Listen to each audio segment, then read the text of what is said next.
Hi guys, Dahlia here, welcome to my channel. Last week I uploaded part 11 of my Creating a Character series. This is all about your character's view. Just as we, the author, have our own voice and our own unique flair, your character needs the same thing. Think of this section as a questionnaire for your characters to answer. And each part is open to interpretation, so use your understanding and just go with that. It doesn't need to be technical, don't spend a lot of time on it, just do whatever comes to mind first. Stay tuned until the end of this video to hear some exciting news about a new series. Let's get into the video.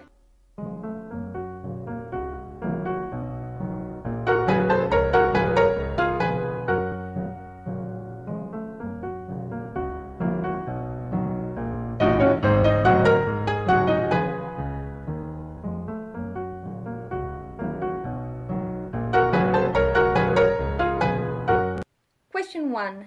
What is freedom? Freedom can mean a lot of things. Freedom to do as one wishes, freedom to say what one wishes. An example could be to go wherever they want, whenever they want. Once you have their idea of freedom nailed down, ask yourself what they think about it. If they can travel anywhere at any point in time, maybe they're really fond of the idea, or maybe it really terrifies them, but in a good way. These questions were harder for me to answer than any of the other portion of this series because of the fact that I had to take so long in thinking of these answers being each different character in my story. So if it's feeling like it's dragging on, just keep at it and I promise you by the end you'll have this fantastic idea of your character's voice and you'll be able to write them so much easier. Question 2. What is control? Again, control comes in many forms. It could be self-control, manipulation, physical control. What does the word control mean to your character? If your character grew up in a religious home or whatnot, they might think of it as something humbling. It might be something that keeps them grounded when they want to be self-indulgent. On the opposite end of the spectrum, maybe this whole control thing that they had in their childhood ended up causing them to break out and rebel. It all depends on your character's outlook on the world and their childhood, and there's just so many factors that come into play. So how does your character feel about the idea of control? Is it a negative thing? Is it positive? Perhaps it's just neutral. Or maybe they have an idea that it could be good or bad in certain situations. Question number 3. What is utopia? Utopia doesn't always have to mean the perfect society.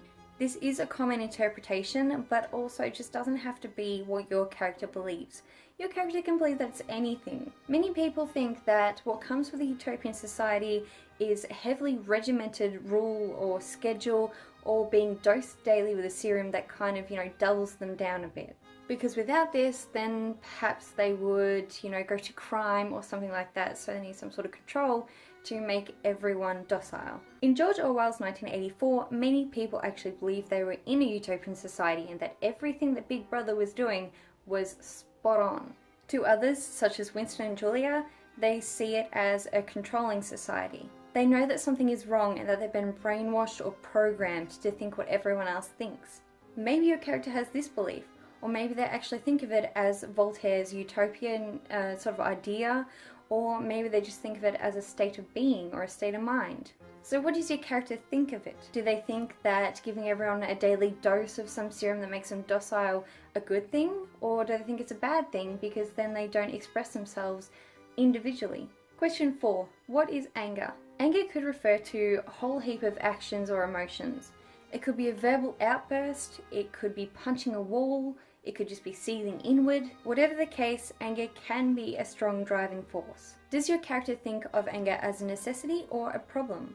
At times, anger can be necessary, say in the case of self-defense, or perhaps a homeless person or a war veteran being treated poorly. Seeing these sorts of images can drive even the most subtle person into fits of rage. Question 5. What is love? Many Christians and other religious people believe that God is love. Other people think that it's the feeling that swells in their chest when they see a baby or a puppy or someone that they really admire. Some say love is sex or sexual intimacy. As with each of these questions, you'll find that this one can also be interpreted in so many different ways. Depending on the life that your character has had, they could be fond of their interpretation of love or they could despise it. Maybe couples locking lips on the street make them want to vomit. Question 6. What is weakness? Weakness can refer to physical, mental, or emotional. A broken bone is still considered weak once it's healed. Someone who is easily manipulated might be seen as weak. Yet also someone who allows their anger to control them might also be seen as emotionally weak. When you hear or see the word weakness, what pops into your head? Do they think a man without muscle is weak, or a woman who cries easily is weak? Just as there are many ideas of weaknesses, there are also a lot of feelings attached to it. One might think that a woman who cries easily is pathetic, whereas another person might think that they're strong because they're getting their emotions out. Also, someone might actually just see them as vulnerable. So there are many different ideas of this, but it depends on what your character thinks about it. So if they think that they're vulnerable, they may see that as sweet, or they may actually think that it is good for them. Question 7. What is strength? Strength can be considered along the same lines as weakness, just in the opposite context. Strength can also be physical, mental, and emotional. Perhaps your character sees the woman crying as someone who's strong, because like I said before, she's letting out her emotions. Maybe they think that an unmuscular man is strong because he helps them out when they need him, so he's strong emotionally. How does your character feel about the ideas of strength? Perhaps they believe that physical strength is necessary for survival. If they live with the Amazonian warriors, this would make a lot of sense. So when you're answering these questions, think about your character's surroundings as well, because they all play a role, the nature versus nurture thing. It all goes into one thing. Question 8. What is physical violence? Do they believe that physical violence is abusive? Or do they think of boxing and of competitions? Society likes to label ideas, and when they aren't tangible, just because they want to feel like they understand the thing. But in all actuality, because of the fact that they're not tangible, that they're just words, you can place whatever meaning you want to on them. There are no wrong answers when it comes to these questions. If your character is brutish and angry, they might think of this as coercing someone to submit.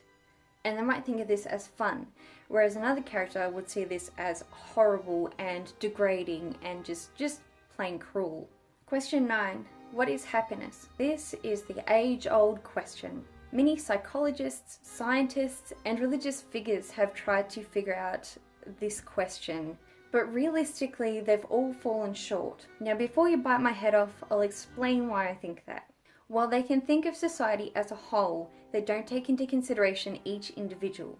To each of us we have a different idea of happiness. My idea of happiness is buying a new book, whereas my partner's idea of happiness is bushcraft and survival and that sort of stuff. They've forgotten the most important component, and that is the individual. Me and you. So what truly makes your character happy? Is it spending time with their elderly grandfather? Is it reading? Is it seeing the sun every morning? What makes them absolutely giddy with delight? So Semyon from my work in progress, the African Tessa, thinks that happiness is a state of being. It's something that isn't interrupted, something that is content. But because he isn't optimistic for the future, he doesn't see it as something to strive for. He doesn't see it in his future. So essentially he thinks negatively about happiness. Sounds crazy, right? But it's actually very common. A lot of people don't believe that they deserve happiness, and therefore they just kind of think of it poorly. So now you have your character's idea of happiness. What do they think of it? Are they like Semyon? Or maybe they actually truly love happiness? So that concludes part 12 of my Creating a Character series. What a ride! Thank you guys so much for joining me on this journey. It has been kind of fun. It's been dull in parts, I must admit, because some of this stuff just drones on. But it all really helps to getting to know your character. It's so important. While I'm sad to see the series end, I'm so excited for the next one. And as promised, I will tell you now. So thank you for sticking to the end of this video to find out. So another important part of planning your book is the world within your book. If you don't know what I'm talking about, it's world building. Planning out your world, even in contemporary setting, helps to put your character in a place, also helps you to add subplots and just settings and themes actually. While there is no one way to world build, my series will give you a starting list of questions and explanations that you can go from and you can expand on. As with my character reference sheet, the new series will actually have its own little booklet that I will put up on my website for free for you to download in PDF form, and I'll also have it available in Word for anyone who wants it in that format as well. So see below for links to my website and to all my other social media crap. If you have any questions or want me to cover a specific topic, please drop a comment below. Remember to like, share, comment and subscribe if you like this video and you want to see more. I post writerly videos on Thursdays. Next week I'll be uploading a video all about my revision process. Thank you for joining me for today, and I'll see you next Thursday. Bye!